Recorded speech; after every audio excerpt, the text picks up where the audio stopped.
ఉంది. కర్మఫలం ఎలా అనుభవించాల్సి వస్తుందంటే కుంతి ఉదాహరణ.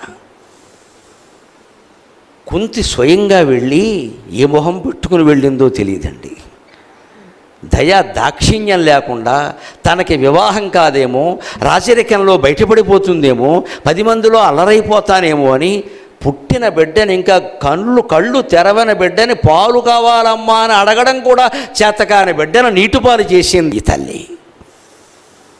ఆవిడికి భగవంతుడు ఎంత కర్మ పెట్టాడు అంటే, నువ్వు పుట్టిన బిడ్డని ఏం ఆలోచించకుండా గంగపాలు చేసావు కదా, ఆ బిడ్డ దగ్గరికి వెళ్ళి నా 5 కొడుకుల్ని బతికించమని యాచించు అని రాశాడమ్మా. కర్మ అంటే అలా ఉంటుందమ్మా. కర్ణరాయుభారంలో జరిగిందా లేదా? మనకి జరగదా? గ్రహస్థితి ఎంత విచిత్రంగా ఉంటుంది మనం గ్రహించం. కానీ ఎప్పుడో పాండవులు కూడా పుట్టక ముందు సూర్యవరప్రసాదం వల్ల కర్ణుడు పుడితే ఆలోచించకుండా దాసేది నేను పెంచు